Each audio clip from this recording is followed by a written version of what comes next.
నిరీక్షణ prayer house మరియు centres సంఘముల తరపున సకలమైన ప్రతి ఆశీర్వాదమునకు నిలయమైన యేసుక్రీస్తు నామంలో మీ అందరికీ నా వందనములు. నేటి దేవుని మాట ఆదికాండము 27వ అధ్యాయం 28వ వచనం. ఆకాశపు మంచును భూసారమును దేవుడు నీకు అనుగ్రహించును గాక.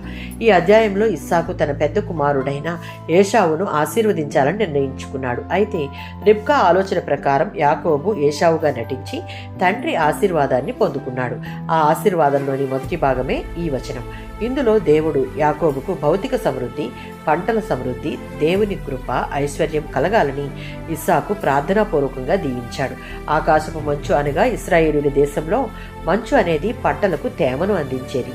ఇది దేవుని యొక్క కృప, తాజాదనం, ఆత్మీయ జీవాన్ని సూచిస్తుంది. భూసారం అనగా సారవంతమైన భూమి, ఫలవంతమైన జీవితం, దేవుని యొక్క ఆశీర్వాదాన్ని సూచిస్తుంది. ధాన్యము మరియు ద్రాక్షరసం అనగా సమృద్ధి, ఆనందం, జీవనోపాధులను సూచిస్తుంది.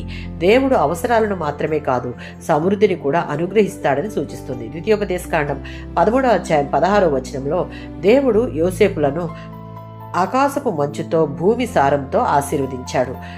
3వ సంకీర్తనలో దేవుని యొక్క ఆశీర్వాదం హెర్మోను మంచు వల్లే దిగి వస్తుంది అని కీర్తనాకారుడు ఇక్కడ చెప్తూ ఉన్నాడు.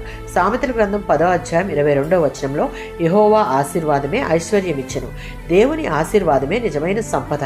మన కష్టానికి దేవుని ఆశీర్వాదం తోడైతేనే నిజమైన ఫలితము, ఐశ్వర్యము వస్తుంది. దేవుడు మన ఆత్మీయ జీవితాన్ని తేమగలదిగా చేస్తాడు. ఆకాశపు మంచు వలె పరిశుద్ధాత్మ మన జీవితాన్ని తాజాగా ఉంచుతాడు. భూమి సారంలాగా దేవుడు మన హృదయాన్ని సారవంతంగా మార్చి మంచి ఫలాలు ఫలించేటట్లు చేస్తాడు.